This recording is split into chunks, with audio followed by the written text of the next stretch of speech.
Heto nga pala yung kubo ng Purukdos na dito rin po matatagpuan ang Eco Park Lagon na kung saan pwedeng bumisita o magpiknik. Matatagpuan po ito dito sa Barangay San Manuel Atelan, Etxague, Isabela.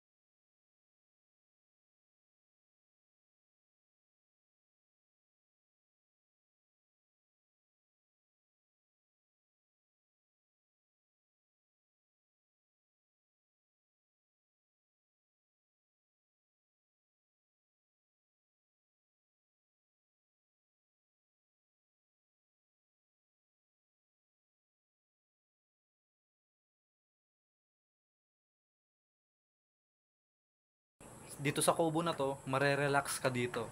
Dito po ay libre ang pagpasok po dito. Ito po ay para po sa lahat sa mga gustong magtungo dito sa Eco Park Lagon. At kayo po ay mag-e-enjoy dito.